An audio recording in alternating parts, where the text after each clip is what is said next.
Yes, agree, sir. Hello everyone, I am Devashish Pani, Training Officer, National Skill Training Institute, Kolkata.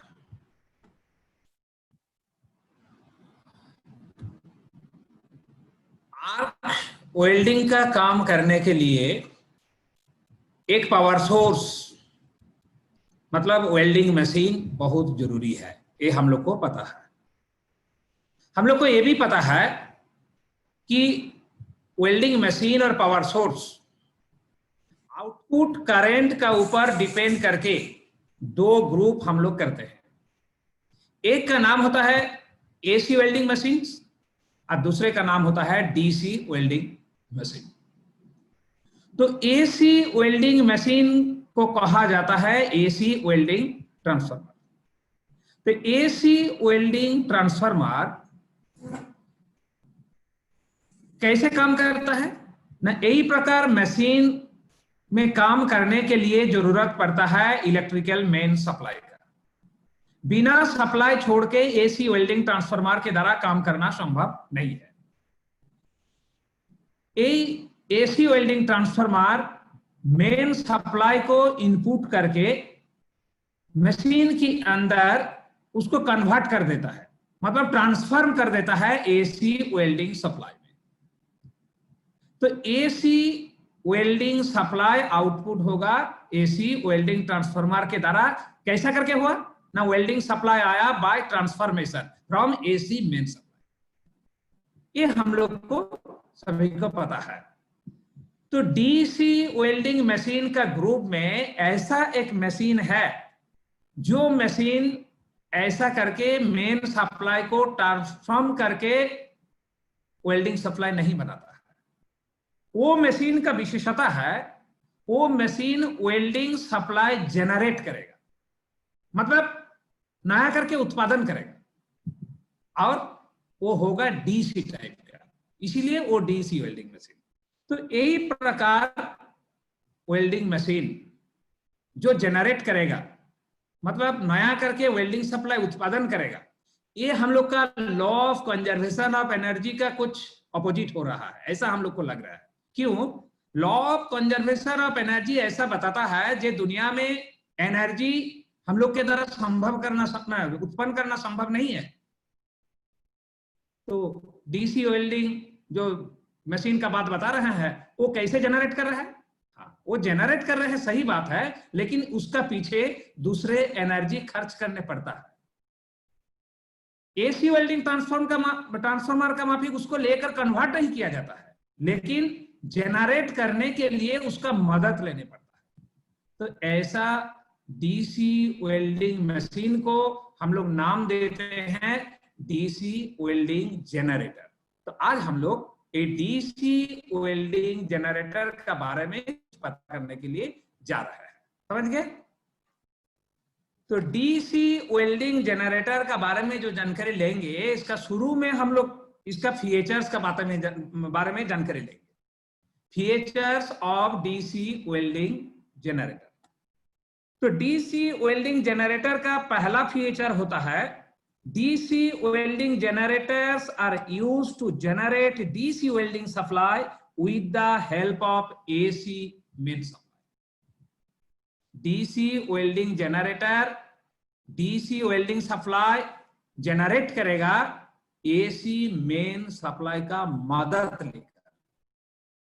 मदद लेना एक बात है और ट्रांसफॉर्म करना अलग बात है, ठीक है? ट्रांसफार्मर ट्रांसफॉर्म कर रहा था और जनरेटर एसी मेन सप्लाई का मदद लेकर डीसी वेल्डिंग सप्लाई जनरेट करेगा। ये हुआ पहला विशेषता।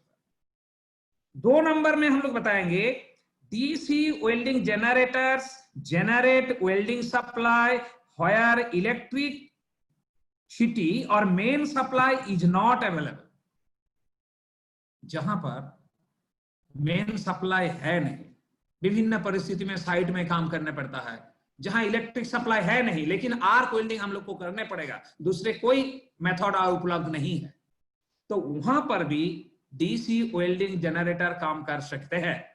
कैसा करके ना, वहां पर लगेगा with the help of engine driven generator से। डीसी वेल्डिंग जनरेटर का एक भाग होता है, उसको हम लोग जानते हैं इंजन ड्राइवन जनरेटर सेट। कोई इंजन ड्राइवन जनरेटर सेट उपयोग करके वहां पर भी डीसी वेल्डिंग का काम हो सकता है। ये हुआ दूसरे विशेषता। तो पहले में कहे हम लोग का मेन सप्लाई का मदद लेकर कर सकते हैं, और दूसरे होता है कि engine driven generator set use करके जहां मेन सप्लाई है नहीं वहां भी डीसी वेल्डिंग हो सकता है जनरेटर के द्वारा। तीसरे विशेषता, DC welding generators get relative advantages of polarity. एक विशेष वेल्डिंग टर्म पोलैरिटी।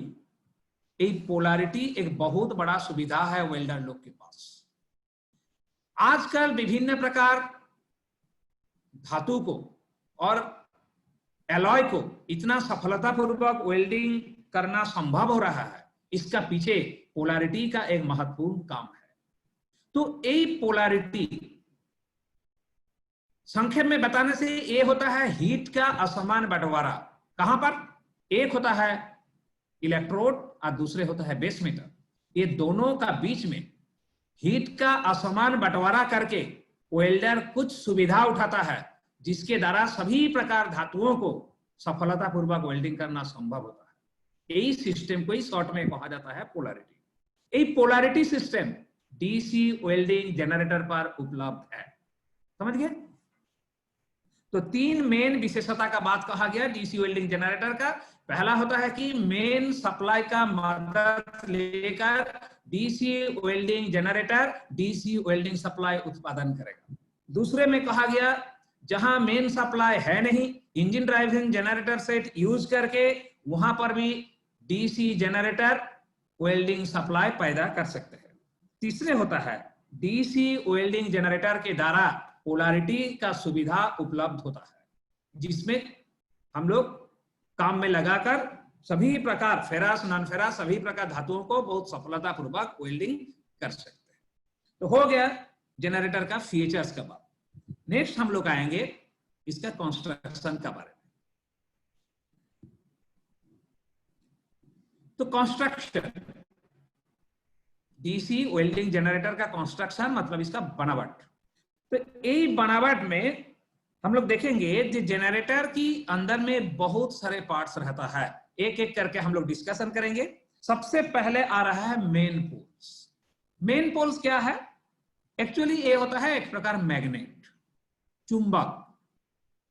जनरेटर की अंदर में मेन पोल्स एक से अधिक एक विशेष जगह पर सेटिंग करने पड़ता है। ये मेन पोल्स को सिस्टम में किया जाता है जो जनरेटर की अंदर एक विशेष जगह पर एक स्ट्रॉन्ग मैग्नेटिक फील्ड तैयार होगा। स्ट्रॉन्ग मैग्नेटिक फील्ड तैयार होगा मतलब अंदर में मैग्नेटिक लाइंस ऑफ फोर्स काम करेगा। अरे magnetic lines of force he actually welding supply generate करने के लिए मदद करता है। तो मेन पोल्स एक से अधिक जनरेटर के अंदर में बॉडी के साथ सेट कर दिया जाता है। ठीक है, तो यही मेन पोल्स बहुत जरूरी है जनरेटर का बनावट में। तो these are connected to the body or yoke to produce magnetic lines of force। Generator के अंदर मैग्नेटिक लाइंस ऑफ फोर्स पैदा करने के लिए ये मेन पोल्स जरूरत पड़ता है। ठीक है, नेक्स्ट दूसरे जो पार्ट रहता है उसको हम लोग कहते हैं बॉडी और योक। बॉडी थीन शीट के द्वारा बना हुआ एक बॉडी। हम लोग जानते हैं डीसी जनरेटर का आकृति हमेशा सिलिंड्रिकल शेप का होता है। यही सिलिंड्रिकल शेप का बॉडी थीन शीट के द्वारा कवर रहता है, इसको ही हम लोग बॉडी और योक कहते हैं। तो बॉडी का काम क्या है ना? बॉडी कर रहा है क्या? अंदर वाला सभी पार्ट्स को कवर करके रखता है टू प्रिवेंट एक्सीडेंट। और दूसरे होता है इसका काम, ये जो मेन पोल्स का बात पहले कहे, ये बॉडी रहने की दौरान बॉडी की इंटरनल साइड में हम लोग मेन पोल्स को सेट कर देते हैं। तो इसीलिए मेन बॉडी एक होता है अंदर वाला पार्ट्स को कवर करके रखता है और दूसरे मेन पोल्स को सही जगह पर सेट करने के लिए मदद करता है। ठीक है, नेक्स्ट जो पार्ट रहता है उसको हम लोग कहेंगे armature. Armature is the main part of the DC welding generator. Armature पहले भी नाम सुने हैं जरूर, ये होता है इलेक्ट्रिकल पार्ट, इलेक्ट्रिशियन लोग उसको बनाता है। तो ये आर्मेचर क्या चीज है ना, it is a laminated steel drum with longitudinal slots which accommodate copper conductor। Armature एक प्रकार लेमिनेटेड स्टील ड्रम है जिसका बॉडी में लॉन्गिट्यूडिनल स्लॉट रहता है, पूरा बॉडी में लॉन्गिट्यूडिनल स्लॉट रहता है, और वही लॉन्गिट्यूडिनल स्लॉट बनाने का जरूरत इसका अंदर कॉपर कंडक्टर को फिक्स्ड कर दिया जाता है।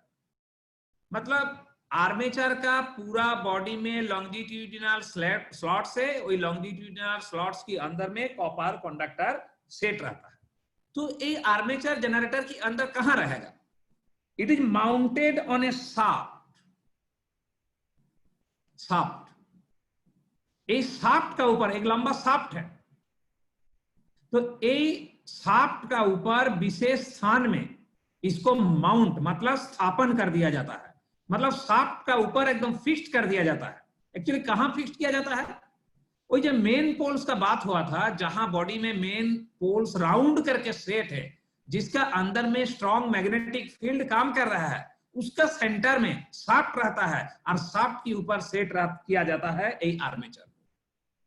तो आर्मेचर शाफ्ट का ऊपर स्थापन कर देने का बाद शाफ्ट में ऐसा व्यवस्था रखा जाता है, उसका दो किनारों पर बॉल बेयरिंग सेट रहता है, जैसे शाफ्ट को जरूरत के अनुसार हम लोग उसको घुमा सकते हैं। समझ गए?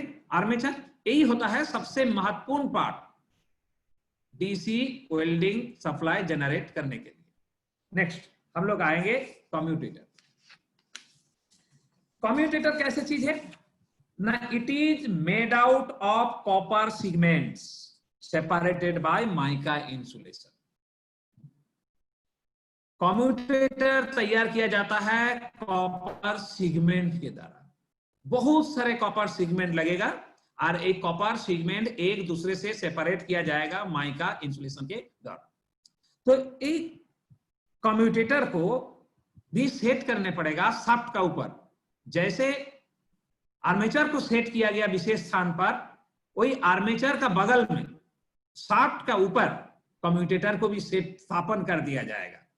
मतलब शाफ्ट घूमेगा तो आर्मेचर भी घूमेगा, कम्यूटेटर भी घूमेगा। और एक काम होता है, it is also mounted on the shaft along with the armature and is connected to the armature conductor.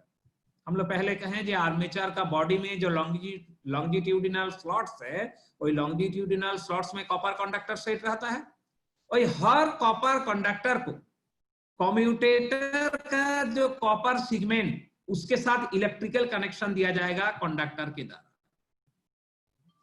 मतलब कम्यूटेटर का कॉपर सेगमेंट आर्मेचर का कॉपर कंडक्टर के साथ इलेक्ट्रिकली कनेक्टेड है, जैसे इलेक्ट्रिसिटी आना जाना कर सकते हैं। समझ गए? तो इसको भी सेट कर दिया गया और स्थापन कर दिया गया शाफ्ट का ऊपर। नेक्स्ट हम लोग आएंगे कार्बन ब्रूसेस।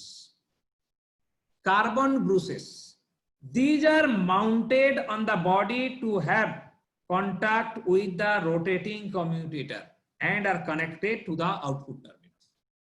कार्बन के द्वारा बना हुआ एक प्रकार ब्रूस टाइप का एक कार्बन ब्रूसेस, वो भी मेन बॉडी से हैंगिंग कर दिया जाता है और ऐसा करके हैंगिंग किया जाता है जैसे घूमने वाला कम्यूटेटर का साथ उसका बढ़िया से कांटेक्ट होगा।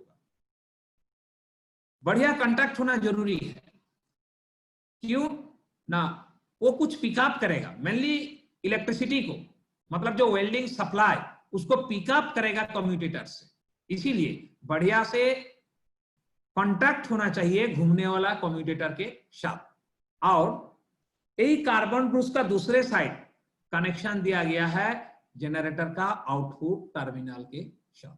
तो अंदाज कीजिए इसका काम क्या हो सकता है। कम्यूटेटर से कुछ लेगा और आउटपुट टर्मिनल में पहुंचा देगा। यही होता है कार्बन ब्रूसेस का स्थापन करने का उद्देश्य। Next cooling fan. Cooling fan, cooling fan मतलब it is meant for cooling the generator. Generator जब काम करेगा, जनरेटर काम करने से उसका अंदर में थोड़ा हीट प्रोड्यूस होगा, वो गर्म हो जाएगा, तो इसको कूलिंग करना बहुत जरूरी है।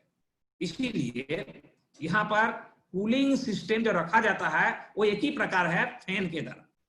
ट्रांसफार्मर में जैसे हम लोग देखे थे कि ऑयल कूल हो सकता है, यहाँ ऐसा कोई सिस्टम नहीं है, यहाँ पूरा एयर कूल्ड है।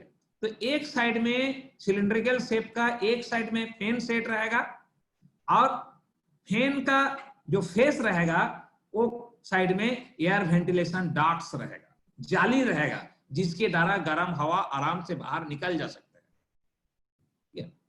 तो एक कूलिंग सिस्टम में एक कूलिंग फैन अंदर में सेट कर दिया जाता है, जिसका स्विच कोई जनरेटर का स्टार्टिंग स्विच के साथ कनेक्टेड रहता है। जनरेटर स्टार्ट होने से वो कूलिंग फैन भी स्टार्ट हो जाएगा, जनरेटर बंद कर दिया जाएगा तो कूलिंग फैन भी बंद हो जाएगा। ठीक है। लास्ट जो पार्ट होता है उसको कहते हैं प्राइम मूवर। प्राइम मूवर ये एक्चुअली एक प्रकार ड्राइविंग सोर्स है। इसका पहले हम लोग कहें अंदर में शाफ्ट का ऊपर फिक्स कर दिया गया पहले आर्मेचर, आर्मेचर का बगल में कम्यूटेटर। जनरेटर को जब स्टार्ट कर दिया जाता है तब अंदर वाला शाफ्ट को घुमाने पड़ेगा। अरे घुमाएगा कौन? घुमाने के लिए जो सिस्टम, उसको ही कहा जाता है प्राइम मूवर। तो ये प्राइम मूवर दो चीज हो सकता है। एक होता है मोटर हो सकता है। मोटर मतलब उसको चलाने के लिए सप्लाई चाहिए, इलेक्ट्रिक सप्लाई चाहिए। मतलब जहां इलेक्ट्रिक सप्लाई उपलब्ध है वहां पर एक मोटर को हम लोग प्राइम मूवर का काम में लगा सकते हैं। और जहां पर इलेक्ट्रिक सप्लाई है नहीं वहां हम लोग को एक इंजन को काम में लगाने पड़ेगा प्राइम मूवर का रूप में, आइदर डीजल इंजन और पेट्रोल इंजन। मतलब समझ जाइए कि ये प्राइम मूवर का ऊपर ही डिपेंड कर रहा है जो डीसी वेल्डिंग जनरेटर कौन टाइप का होगा। डीसी वेल्डिंग जनरेटर दो प्रकार जानकारी है, एक होता है मोटर ड्राइवन और एक होता है इंजन ड्राइवन। तो प्राइम मूवर इंजन होगा तो उसको कहा जाएगा इंजन जनरेटर, और प्राइम मूवर मोटर होगा तो उसको कहा जाएगा मोटर ड्राइवन जनरेटर। दो प्रकार जनरेटर के अंदर में केवल इतने ही फर्क है। प्राइम मूवर क्या है इसका ऊपर डिपेंड करके इंजन ड्राइवन जनरेटर और मोटर ड्राइवन जनरेटर, और बाकी सब बनावट बराबर है। समझ गए? यही होता है अंदर का कंस्ट्रक्शन। तो इसमें हम लोग क्या क्या देखें ना, मेन पोल्स था, मतलब एक प्रकार चुंबक बॉडी के अंदर में विशेष स्थान पर एक राउंड सिस्टम में सेट कर दिया जाता है, जैसे एक स्ट्रॉन्ग मैग्नेटिक फील्ड बनेगा। यही स्ट्रॉन्ग मैग्नेटिक फील्ड बनने के लिए हम लोग को मदद कर रहा है बॉडी और योग, क्योंकि बॉडी नहीं रहने से मेन पोल्स को सेट करना संभव नहीं था। फिर बॉडी हेल्प कर रहा है पूरा अंदर वाला पार्ट्स को कवर करके रखने के लिए। उसके बाद आर्मेचर जो होता है मेन पार्ट। आर्मेचर मतलब एक प्रकार लॉन्जिट्यूडिनल स्टील ड्रम, जिसका बॉडी में लॉन्जिट्यूडिनल स्लॉट्स है और इस स्लॉट्स में कॉपर कंडक्टर सेट है। इसको स्थापन कर दिया जाता है शाफ्ट के साथ, जो शाफ्ट का दो किनारों पर बेयरिंग सेट है, जैसे जरूरत के अनुसार शाफ्ट को घुमा सकते हैं। नेक्स्ट होता है कम्यूटेटर। कम्यूटेटर कॉपर सेगमेंट के द्वारा बना हुआ एक प्रकार पार्ट है। यही कम्यूटेटर को भी स्थापन कर दिया जाता है आर्मेचर का बगल में शाफ्ट का ऊपर, और कॉपर सेगमेंट को कनेक्शन दिया जाता है आर्मेचर का कॉपर कंडक्टर के साथ। उसके बाद कार्बन से ये बॉडी और योक से ही सेट कर दिया जाता है, जैसे एक कार्बन ब्रूस घूमने वाला कम्यूटेटर के साथ बढ़िया से कांटेक्ट होगा और इसका अदर साइड रहेगा आउटपुट टर्मिनल के साथ कनेक्टेड। देन कूलिंग फैन, ठंडा रखने के लिए कूलिंग फैन इसमें सेट किया जाता है, जिसका स्विच रहेगा मशीन का मेन स्विच के साथ, मशीन का स्विच के साथ। और लास्ट में होता है प्राइम मूवर, आइदर मोटर और इंजन, जहां पर जैसा सिस्टम है उसको रखा जाता है शाफ्ट को घुमाने के लिए। मतलब जेनरेशन ऑफ जो वेल्डिंग सप्लाई इसको एक्चुअली शुरू करने के लिए। यही होता है कंस्ट्रक्शन। तो नेक्स्ट हम लोग आएंगे इसका वर्किंग प्रिंसिपल के बारे में, मतलब जनरेटर कैसे डीसी वेल्डिंग सप्लाई जनरेट करता है। हम लोग का कुछ आइडिया कंस्ट्रक्शन से मिला है। तो देखिए वर्किंग प्रिंसिपल कैसा है? The armature is made to rotate with the help of a prime mover between the main poles where a strong magnetic field exists. Construction में हम लोग देखें जहां पर शाफ्ट का ऊपर आर्मेचर फिक्स कर दिया गया है, उसको घिर कर एक स्ट्रॉन्ग मैग्नेटिक फील्ड काम कर रहा है जिसमें मेन पोल्स के द्वारा सब व्यवस्था हो गया है। तो ये आर्मेचर को घुमाने का व्यवस्था अंदर में रखा गया है, मतलब प्राइम मूवर इसको घुमाएगा जब हम लोग जनरेटर का स्विच ऑन करेंगे। The armature cuts the magnetic lines of force. तो मशीन का स्विच, डीसी वेल्डिंग जनरेटर का स्विच जब ऑन कर दिया जाएगा तब प्राइम मूवर, मोटर हो और इंजन हो, शाफ्ट को घुमाना शुरू करेगा। तो शाफ्ट घूमना शुरू करेगा मतलब शाफ्ट का ऊपर स्थापन किया गया आर्मेचर और कम्यूटेटर दोनों ही घूमना शुरू करेगा। आर्मेचर कहां घूम रहा है ना, आर्मेचर को जहां स्थापन किए थे वहां पर स्ट्रॉन्ग मैग्नेटिक फील्ड है उसको घिर कर। तो स्ट्रॉन्ग मैग्नेटिक फील्ड मतलब हम लोग मैग्नेटिक थ्योरी के अनुसार जानते हैं वो अंदर में मैग्नेटिक लाइंस ऑफ फोर्स काम कर रहा है।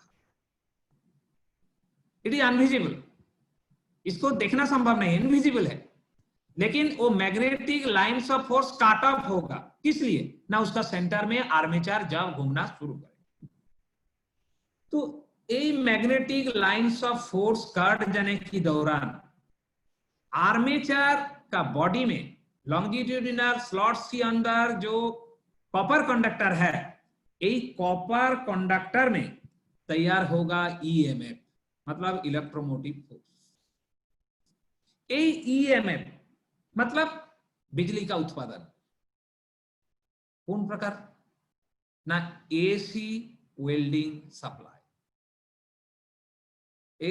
आर्मेचर का बॉडी में जो कॉपर कंडक्टर है, एक कॉपर कंडक्टर में जो ईएमएफ पैदा होगा वो ईएमएफ पैदा करेगा एसी टाइप का वेल्डिंग सप्लाई। वेल्डिंग सप्लाई मतलब लो वोल्टेज हाई एम्पेयर होना।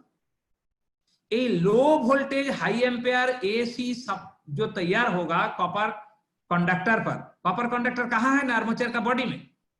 एक कॉपर कंडक्टर का एसी वेल्डिंग सप्लाई चला जाएगा कम्यूटेटर पर। क्यों ना, पहले ही कहे बनावट में जो कम्यूटेटर का कॉपर सेगमेंट आर्मेचर का कॉपर कंडक्टर के साथ कनेक्टेड है, तो इसीलिए तुरंत वो लगातार घूमते रहेगा, तो लगातार भी एसी वेल्डिंग सप्लाई पैदा होते रहेगा और वही एसी वेल्डिंग सप्लाई डायरेक्टली चला जाएगा कम्यूटेटर पर। The commutator being connected to the armature conductors, commutator armature conductor के साथ संयुक्त रहने के दौरान changes the generated current into DC. Copper segment में जब पहुंचेगा एसी वेल्डिंग सप्लाई, कम्यूटेटर का काम होता है सिर्फ एसी को बदलकर डीसी कर देगा। वोल्टेज एम्पेयर का चेंज करने का कोई बात जरूरत भी नहीं है और कुछ करेगा भी नहीं। मतलब कम्यूटेटर का फंक्शन एसी को डीसी करना। दी जनरेटेड डीसी बनावट में हम लोग देखें जो घूमने वाला कम्यूटेटर का साथ किसका संस्पर्श है ना, कार्बन ब्रूस का। तो कार्बन ब्रूस घूमने वाला कम्यूटेटर का साथ कांटेक्ट में है, तो जब कम्यूटेटर एसी वेल्डिंग सप्लाई को डीसी वेल्डिंग सप्लाई कर देगा तब वो कार्बन ब्रूस उसको पिकअप कर लेगा। पिकअप करके क्या करेगा, वो पहुंचा देगा आउटपुट टर्मिनल। मतलब जहां से वेल्डर दोनों केबल जोड़कर वेल्डिंग सप्लाई को ले जाएगा वेल्डिंग का मैदान पर।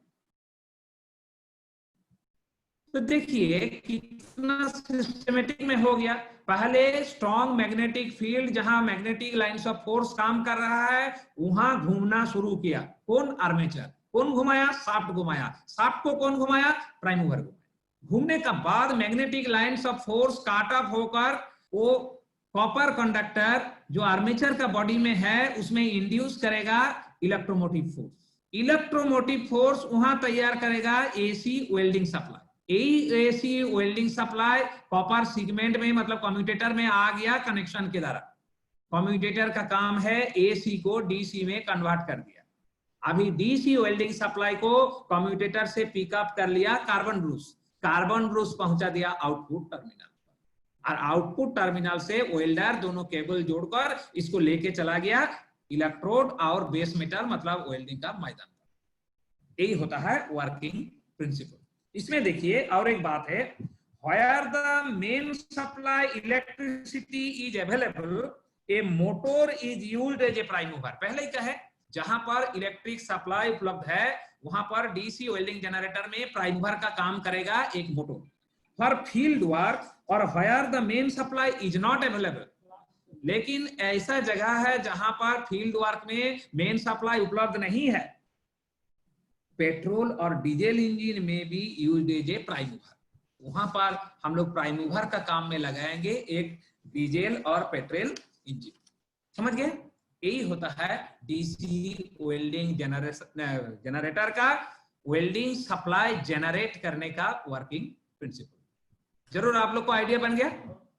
ठीक है, हम लोग डिस्कशन किए फीचर्स के बारे में, हम लोग डिस्कशन किए कंस्ट्रक्शन के बारे में और वर्किंग प्रिंसिपल के बारे में। अभी हम लोग को जानकारी करने पड़ेगा ये मशीन एक वेल्डर कहां पर उपयोग करेगा, मतलब कब पसंद करेगा। तो पसंद के लिए जरूरत पड़ेगा इसका एडवांटेज के बारे में जानकारी लेना कि इसको क्या क्या एडवांटेज है। जैसे पसंद करते समय हम लोग उसको देखकर कौन काम का उपयुक्त होगा वो हम लोग सिलेक्ट करेंगे। आइए, advantages of DC welding generator. तो डीसी वेल्डिंग जनरेटर का पहला जो एडवांटेज और लाभ वो होता है required heat distribution is possible by changing the polarity. Polarity का बारे में शुरू में थोड़ा कहे थे, जो इलेक्ट्रोड और बेस मेटल ये दोनों तो कभी फिक्स नहीं रहता है। जो इलेक्ट्रोड इतने डायमीटर और मेटल इतने थिकनेस और यही टाइप का ही केवल हर टाइम यूज होगा। वेल्डर के पास विभिन्न परिस्थिति में प्रोडक्शन वर्क में different type of metal, different thickness of metal आ सकते हैं। उसके अनुसार इलेक्ट्रोड का डायमीटर भी अलग अलग वेल्डर को सिलेक्ट करना पड़ेगा। तो जब इलेक्ट्रोड में ज्यादा हीट का जरूरत है, तो जो मोटा इलेक्ट्रोड है, हैवी कोटेड इलेक्ट्रोड है, वहां पर इलेक्ट्रोड को ज्यादा करंट देना चाहिए क्योंकि ज्यादा हीट चाहिए। फिर ऐसा हो सकता है इलेक्ट्रोड का डायमीटर कम है लेकिन मेटल का थिकनेस अधिक है। तो ऐसा जगह में देखा कि अभी मेटल में पेनिट्रेशन मतलब बेस मेटल में पेनिट्रेशन अधिक करने के लिए वहां ज्यादा हीट देना जरूरी है। एसी वेल्डिंग मशीन में तो कुछ करने का उपाय नहीं था क्योंकि दोनों टर्मिनल के द्वारा बराबर करंट निकल रहा था। लेकिन डीसी वेल्डिंग मशीन में असमान हीट का बंटवारा संभव है। असमान हीट का बंटवारा मतलब ये जो दोनों टर्मिनल वेल्डिंग मशीन का डीसी मशीन में एक पॉजिटिव और एक नेगेटिव होता है फिक्स्ड। पॉजिटिव टर्मिनल में ध्यान से सुनिए, पॉजिटिव टर्मिनल में 2/3 करंट उपलब्ध होता है डीसी वेल्डिंग मशीन का और नेगेटिव टर्मिनल में 1/3 करंट उपलब्ध होता है डीसी मशीन। जब हम लोग जॉब में ज्यादा करंट देना जरूरी पड़ेगा तब हम लोग क्या करेंगे ना, अर्थिंग केबल को प्लस में जोड़ेंगे और इलेक्ट्रोड को देंगे माइनस कनेक्शन। फिर अपोजिट जब होगा थिनर मेटल तब हम लोग इलेक्ट्रोड को देंगे पॉजिटिव कनेक्शन, जॉब को देंगे नेगेटिव कनेक्शन। यही जो सुविधा, यही एडवांटेज डीसी वेल्डिंग जनरेटर पर उपलब्ध होता है। इसीलिए डीसी वेल्डिंग जनरेटर को सभी प्रकार वेल्डिंग का काम के लिए उपयोग होता है। इसको ही कहते हैं हम लोग पोलैरिटी। यही पोलैरिटी उपयोग करके हम लोग हीट डिस्ट्रीब्यूशन कर सकते हैं। ये पहला advantage. Number 2, it can be used successfully to weld both ferrous and non-ferrous metal। AC welding machine केवल फेरस मेटल में उपयोग कर रहे थे, डीसी फेरस नॉन फेरस दोनों को ही सफलतापूर्वक वेल्डिंग करेगा। क्यों नहीं? इसमें पोलैरिटी का एडवांटेज है इसीलिए। Number 3, bare wire and coated electrodes can be used। नंगा इलेक्ट्रोड मतलब विदाउट फ्लक्स कोटेड इलेक्ट्रोड और फ्लक्स कोटेड इलेक्ट्रोड दोनों को ही बढ़िया से हम लोग उपयोग कर सकते हैं। मतलब आर्क का स्टेबिलिटी में कोई दिक्कत नहीं होगा और आर्क का जनरेशन में कोई दिक्कत नहीं होगा। डीसी मशीन का ये और एक लाभ है। Number 4, It can be run with the help of diesel or petrol engine where electricity is not available. जहां पर इलेक्ट्रिसिटी है नहीं वहां पर हम लोग आर्क वेल्डिंग कर सकते हैं, लेकिन एसी वेल्डिंग मशीन के द्वारा नहीं, वो संभव है डीसी वेल्डिंग मशीन के द्वारा। कैसे ना, वहां पर हम लोग इंजन ड्राइवन जनरेटर का उपयोग करके हम लोग डीसी वेल्डिंग हम लोग कर सकते हैं। Number 5, it is easy to strike and maintain a stable arc. एक एसी ट्रांसफार्मर के बना हुआ आर्क और एक डीसी जनरेटर के द्वारा बना हुआ आर्क, दोनों का बीच में हम लोग कंपेयर करेंगे तो दिखा जाएगा डीसी मशीन के द्वारा आर्क पैदा करना और आर्क को लगातार मेंटेन करना, मतलब स्टेबिलिटी मेंटेन करना बहुत आसान है। नेक्स्ट एडवांटेज होता है it has less possibility for electrical shock because of less open circuit voltage. OCV का बारे में आप लोग को जानकारी है। एसी वेल्डिंग ट्रांसफार्मर का जो ओसीवी 40 से 100 होता है, डीसी वेल्डिंग जनरेटर का ओसीवी उसका हिसाब से कम है, मतलब मैक्सिमम होता है 60। तो कंपेयर करने से एसी ट्रांसफार्मर से इसका ओसीवी कम रहने के दौरान इलेक्ट्रिक शॉक वेल्डर को लगने से भी वो इतने हानिकारक नहीं होगा। Then positional welding is easy due to polarity advantage. एक जो पोलैरिटी का सुविधा जो रहने के दौरान हम लोग नॉन फेरस मेटल को भी सफलतापूर्वक वेल्डिंग कर रहे हैं, यही पोलैरिटी के दौरान पोजिशनल वेल्डिंग मतलब हॉरिजॉन्टल, वर्टिकल और ओवरहेड, ये तीनों पोजीशन पर वेल्डिंग को आसान करने के लिए मदद करता है। मतलब DC welding machine polarity system को काम में लगाकर पोजिशनल वेल्डिंग में भी सुविधा उठा लेता है। नेक्स्ट होता है remote control of current adjustment is possible. Remote मतलब दूर से भी करंट कंट्रोल किया जा सकते हैं, जो एसी वेल्डिंग मशीन में उपलब्ध नहीं था। केवल दूर से बात नहीं, फाइन करंट एडजस्टमेंट भी इसमें संभव है। मतलब 1-2 एम्पियर हम लोग एडजस्ट करने के लिए चाहेंगे कभी जॉब के अनुसार, तो हम लोग उसको एडजस्ट कर सकते हैं, लेकिन इतने बढ़िया current regulator system AC machine में उपलब्ध नहीं होता है। ये भी एक बड़ा लाभ है वेल्डर के पास। तो देखिए डीसी वेल्डिंग जनरेटर का एडवांटेज में हम लोग देख रहे हैं कि काफी एडवांटेज इसमें मिलता है। तो इतने एडवांटेज जो मशीन पर है, तो वहां पर कई असुविधाओं की बिल्कुल नहीं है। यहां पर भी असुविधाओं कुछ है, एडवांटेज अधिक है लेकिन असुविधा भी थोड़ा मात्रा में है। तो अभी हम लोग देखेंगे कि इस डीसी वेल्डिंग जनरेटर का डिसएडवांटेज क्या क्या होता है। तो डीसी वेल्डिंग जनरेटर का जो बड़ा असुविधा वो होता है it has a higher initial cost. इसका खरीदने का खर्चा। हम लोग जानकारी किए थे कि एसी वेल्डिंग ट्रांसफार्मर होता है वेल्डिंग मशीन का दुनिया में सबसे सस्ता टाइप का मशीन है, लेकिन डीसी वेल्डिंग जनरेटर उसका हिसाब से महंगा पड़ता है। ठीक है, देखें तो इसके अंदर में कितने ज्यादा पार्ट्स है, ठीक है, घूमने वाला पार्ट्स है, ठीक है, इसीलिए ये मशीन का कीमत ट्रांसफार्मर का हिसाब से बहुत ज्यादा ही होता है। 2 number it has a higher maintenance cost. अंदर में शाफ्ट देखें, शाफ्ट की 2 एंड पर बॉल बेयरिंग है, आर्मेचर, कम्यूटेटर, मोटर, ये सब कुछ खर्चा जैसा ज्यादा पड़ता है, डिस्टरबेंस भी हमेशा रहता है। तो इसीलिए इसको मेंटेनेंस करने के लिए अधिक खर्चा पड़ता है। मतलब ये कंपेयर कर रहे हैं एसी वेल्डिंग ट्रांसफार्मर का साथ, higher initial cost, higher maintenance cost. Next असुविधा होता है it has a lower working efficiency. Production rate. Production rate किसका ऊपर डिपेंड करेगा वेल्डिंग में ना? प्रोडक्शन मेनली डिपेंड करेगा इलेक्ट्रोड का बार्निंग ऑफ रेट का ऊपर। तो इलेक्ट्रोड का burning off rate AC welding transformer का हिसाब से इसमें कम रहने के दौरान वर्किंग एफिशिएंसी ये मशीन का कम है। नेक्स्ट होता है ट्रबल ऑफ आर्क फ्लो में appear during welding. Arc blow. Arc blow होता है एक प्रकार हिंडरेंस, वेल्डिंग का रास्ते पर एक बड़ा हिंडरेंस है। तो डीसी वेल्डिंग मशीन में यही आर्क ब्लो का समस्या कब आएगा, कितने समय वो आर्क ब्लो रुकावट प्रयोग करेगा, ये बोलना बहुत मुश्किल है। इसीलिए वेल्डर जब डीसी वेल्डिंग जनरेटर के द्वारा काम करता है, इसका अंदर में थोड़ा टेंशन काम करता है कि आर्क ब्लो होने से तो कुछ किया नहीं जाएगा, क्योंकि आर्क ब्लो को कंट्रोल करना इतने आसान नहीं, ठीक है। तो ये समस्या डीसी वेल्डिंग जनरेटर में कभी कभी आ जाता है। Next, it occupies more space. इसका आकृति सिलिंड्रिकल शेप का है।